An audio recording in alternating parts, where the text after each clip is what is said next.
Yo, what up, Wolfpack? This the Blind Wolf, and we back at it again.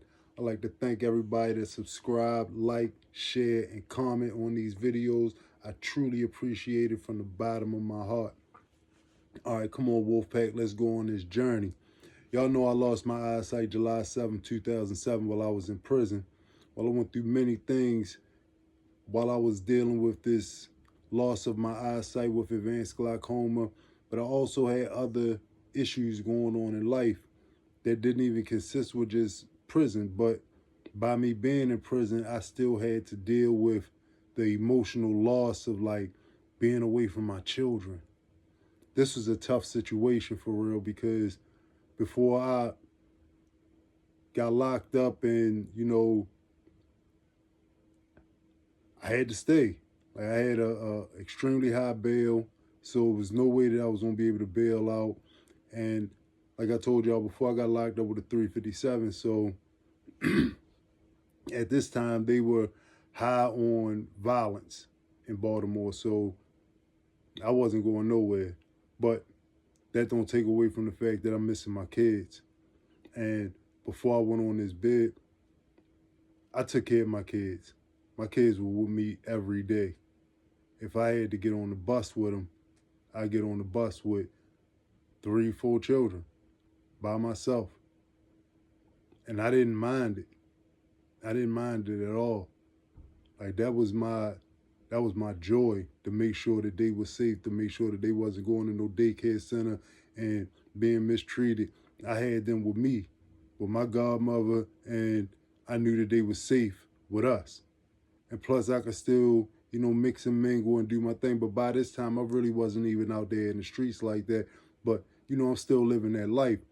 But now that I'm in prison and I'm missing them, I'm missing them. I'm missing that time that I was rolling around on the floor with them, wrestling with them, and playing with them, and teach my sons how to throw punches, weave,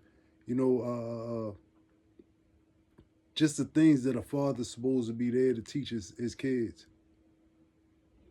This was one of the things that kind of made it hard for me to even focus on some of the things that I was dealing with personally, because my mind would blank out sometimes and all I could think about is how the fact that I don't have my babies around me like that no more. I'm not hearing them laugh like that no more. We not fighting like that. Like that was my thing. Me spending time with them. Me being out in the streets, I took all of that away from them. They didn't take anything away from me. I did that to them. And it bothered me a lot. I don't know how, other people deal with these situations, but for me being an actual father and, making it a daily habit to have my kids around me every day, and then all of a sudden I just don't see them no more, that was a big stab in my heart. It made me sad a lot. But in the same token, my kids, they growing up without me. And I know they missing their time with their daddy. The things that we used to do, going down to the market, just going to go get something to eat, and going to the arcades, and we had fun. We had a lot of fun. Me just sticking money in their pockets. And my oldest son mother used to always say to me, this boy got more money than I do. Every time I turn around, he got $13, $15, $17 and 8, 9 different pair of pants. And then by the time I go through all of his pants, he ended up with hundreds of dollars. I'm like, yeah, that's my little man. When we come back from the store, to change his. However it got to be spent. So, that type of stuff, I miss that. I miss spending that time with them and, being there with them when they need somebody to talk to. I considered myself a hands-on father. And now I'm in prison and I'm missing them. And I know they need me. And they dealing with Baltimore City. by themselves with their mothers. And then my baby mothers didn't like each other like that, so it wasn't like my kids was around each other unless I brought them around each other. So that made a separation. This is stuff that, you got to deal with when you make the decision to be out there in them streets.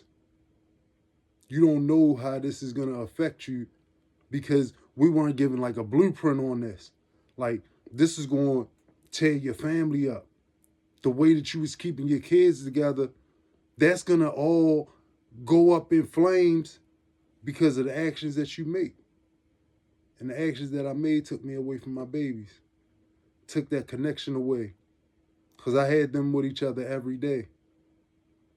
My godmother would be there watching them whenever I need to go make a run or something, take care of this, take care of that. But for the most part, they was with me all day long. Some days I couldn't even go out there in the yard because I didn't want to hear nobody else's voice. I just wanted to hear my babies talking to me. I just wanted to sit back and laugh and fight and play video games and, go to my son's football games and watch him practice, teaching my other kids how to write and talking to my little girl and telling her little things that I want her to make sure she stay clear of, and teaching our brothers, first and foremost, you don't let nothing happen to your sister. Which every male should be like that. And I'm not mad at no man or male for wanting to protect their families. Because that's what you're supposed to be. You're supposed to be a protector. But my protection field left them. I went inside them prison walls and I had to deal with this chaos in here. I had to deal with the fact that I'm losing my eyesight in prison. And I done already had great loss right before I went to prison.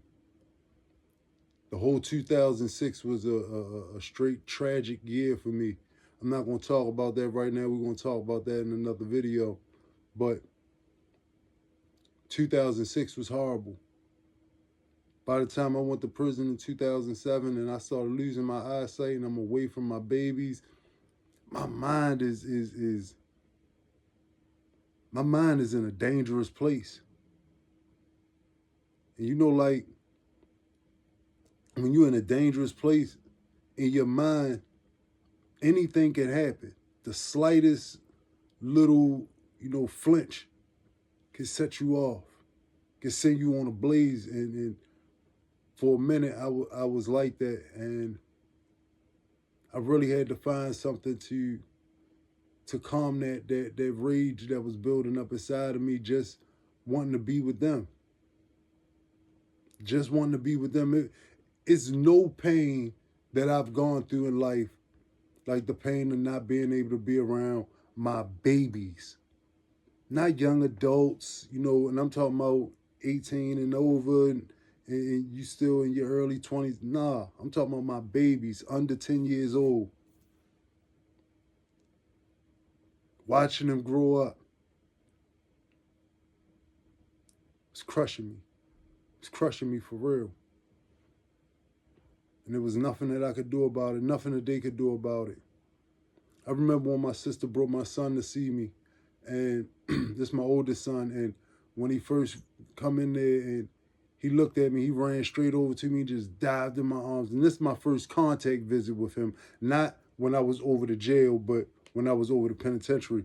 And he just dived in my arms, and I picked him up and I hugged him, and I definitely did not want to let him go. And he wrapped his little legs around me. He was like, "Daddy, Daddy, Daddy, I miss you, I miss you, I miss you." Man, y'all just don't know that feeling. That's a crushing, heartbreaking feeling right there. But it's so joyous when you first see him. When that visit first starts, all you doing is looking them in their eyes, and you seeing the light shine off of their eyes. So much potential coming off of them. You can smell it. And when it's yours, you definitely going to, look for more in yours than you going to look for in anybody else's. And that's my boy. that's my boy, and I'm looking at him as a he's still a baby to me. He under 10, and the visit was getting ready to be over with. They calling for me to get ready to go down the stairs to, to walk away from the visiting table. And he said, "Daddy, I want to go with you." The most heartbreaking words I ever had to say in my life was, "You can't go with Daddy. Daddy got to go here by himself. Daddy can't take you in here." And he said, "Why?" And I couldn't really talk to him like that because I'm a prisoner. And my sister, she grabbed him by his hand, was like, "All right, come on, let's go."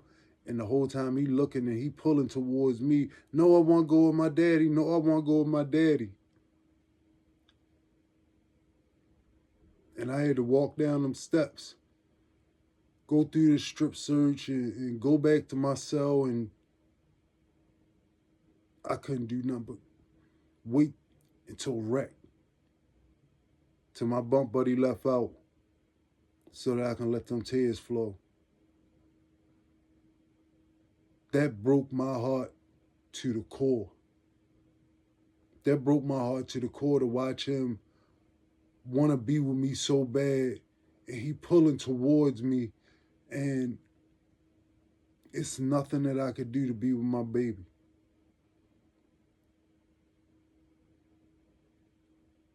This was killing me inside. And then for the next few days, I'm not gonna say that I got an attitude with nobody, but I'm still in my feelings. I don't want to go outside like that. I don't want to be around nobody like that. Sometimes visits, can uplift your spirits, and sometimes them visits, they can really crush your spirit, make you really realize the damage that you're causing to whatever it is that you say that you love. And I seen that hurt in my baby boy's eyes. And that's not something that I ever wanted to see again. But he definitely came to visit, a few other times, a couple times with his brother, once with his sister. He came through a couple times, and sometimes my father would bring them together. So I'm going to talk more about them visits later on, but this was the first visit that I had to deal with as a contact visit with my son. And then going back over to my cell and having to deal with the fact that I can't show nobody that I'm sad like this. I can't show them. I'm already going through what I'm going through as far as losing my eyesight. And matter of fact, let's backtrack a little bit. Something else that really got, into my heart, into my stomach, it kind of knotted me up a little bit. He said, "Daddy, why you wearing them glasses? I ain't never seen you with glasses like that on. They ugly." And I said, "Daddy, can't see like that." He said, "What you mean you can't see like that? You can see good." Because that's what he remembered me as, a man that could see good. His daddy that could see just as well as he could. And now I'm losing my eyesight in prison with the worst type of medical treatment in the world. These ugly Coca-Cola glasses that they got on my face that cover almost your whole face. And children brutally honest. So I wasn't mad at him for, asking what he asked and being curious, because he never seen me like that before. Even when I was over to jail, I didn't have glasses. I didn't get glasses until I was over the penitentiary.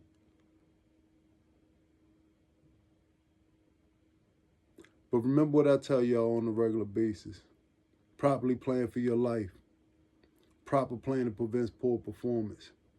You don't want to have a life where you missing your family, you missing your children, you missing what you brought into this world. And then you can only see them for a few seconds at a time.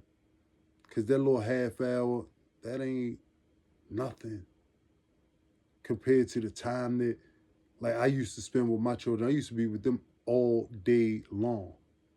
Their mothers had them less than I did. I had them all the time. So this was something that crushed me deeply because the bond that me and my children had. You make sure you plan for a future that's not going to take you away from your children. You plan for a future that's going to allow you to excel as a father, as a role model. Being in the penitentiary walls, you can't be no role model. And then who gonna listen to you? Who was you listening to? And I'm learning this as I get older to try to be the example. Well, not try to be the example, but be the example. Because you only got one time to mess up. And the faith that somebody have in you is all the way out the door. And when it comes down to these kids out here, we can't fail no more. Y'all need to know how serious it is inside them prison walls. Everything ain't all fist fights. Everything ain't all, arguments about gambling and basketball and weights and all that stuff. You got mental issues going on in there. You got lives that you missing in there. And these things play a factor on how your brain going to react to things, how you start to turn out as an individual. I'll keep them 5 P's in mind. Properly plan for your life. Proper planning prevents poor performance. And remember what I tell y'all on a regular basis, what Marcus Aurelius say. The happiness of your life depends upon the quality of your thoughts. Make the quality of your thoughts the best thoughts that you can come up with for a better life for you and your family. Make your children better than you. Y'all raise them baby wolves up to be strong wolves so that we can have a better wolf pack family down the line. These kids can grow up better than we were. Instead of going inside them prison walls talking about recidivism,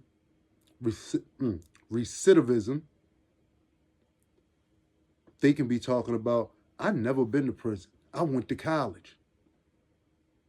I actually have a career that I love. That's what we want for our babies.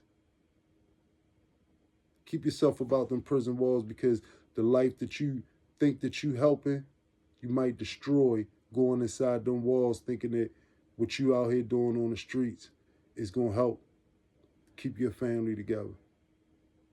Make positive decisions in life. Wolf.